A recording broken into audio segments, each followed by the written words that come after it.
নমস্কাৰ বন্ধুসকল, আপোনালোক সকলোকে স্বাগতম জনাইছোঁ। আজি মই আপোনালোকৰ ওচৰলৈ ডাল কচুৰ এটা ৰেচিপি লৈ আহিছোঁ। এই ৰেচিপিটো বনাবলৈ প্ৰথমতে মই ক'লা ডাল কচুটো লৈ লৈছোঁ আৰু বিলাহী দুটা লৈছোঁ। সেইখিনি ডাঙৰ ডাঙৰকৈ মই কাটি ল'লোঁ। এতিয়া কেৰাহীখনত তেল গৰম কৰি তাত মই পাঁচফোৰণ কেইটামান ফুটাই লৈছোঁ। তাত পিঁয়াজ কুটা দিছোঁ। এতিয়া নহৰু আদা পেষ্ট অলপ দিছোঁ। দি এইখিনি মই অলপ সময় ভাজি ল'ম।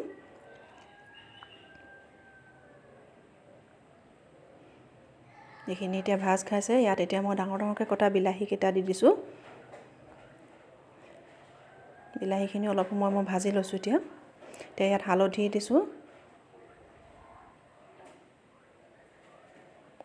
এতিয়া কচুখিনি মই দি দিছোঁ। কচুখিনি অলপ ডাঙৰ ডাঙৰকৈ কাটি দিছোঁ মই। এতিয়া এইখিনি দেখাত সৰহ লাগিছে, কিন্তু যেতিয়া সিজি যাব এইখিনি কম হৈ যাব। এইখিনি ভালদৰে মই লৰাই দিছোঁ। এতিয়া ইয়াত মই নিমখ দিছোঁ। নিমখটো বৰ বেছিকৈ দিব নালাগে, কিয়নো কচুখিনি পিছত শুকাই যাব, তেতিয়া নিমখটো বেছি চোকা হ'ব পাৰে। সেইকাৰণে অলপ কমাই দিছোঁ নিমখটো।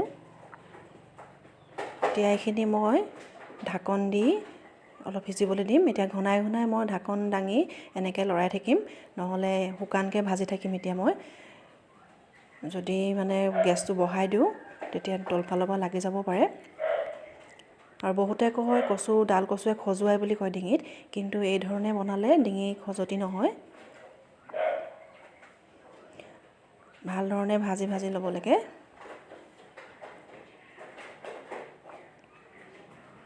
লাহেকৈ অলপ মৰহি আহিছে। ইয়াত এতিয়া মই জালুকৰ গুড়ি দিছোঁ। আপোনালোকে যিমানটো জ্বলা বিচাৰে সিমান জোখত দিব পাৰে জালুকৰ গুড়ি।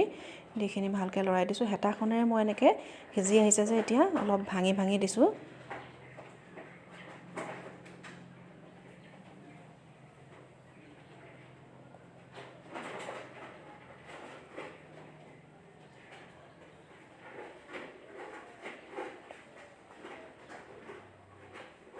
এতিয়া অকণমান বেছি শুকান হৈ আহিছে, সেইকাৰণে অকণমান পানী দিছোঁ মই। পানী নিদিলেও হয়, কিন্তু যদি বেছি শুকাই যায় তেতিয়াহ'লে ভাল ধৰণে বিলাহীখিনি সিজিবৰ কাৰণে অকণমান পানী দি দিব লাগে। পানীটো অলপ ছটিয়াই দিয়া নিচিনাকৈ দিলে হয়। এয়া হেতাখনে এতিয়া মই ভাঙি দিছোঁ। ভাল ধৰণে ভাঙি দিম একেবাৰে।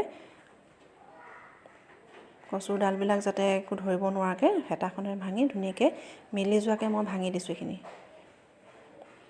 এতিয়া গেছটো অফ কৰি দিম। এইখিনি হৈ গ'ল। এয়া আমাৰ কচুৰ আঞ্জা ৰেডি হৈ গ'ল।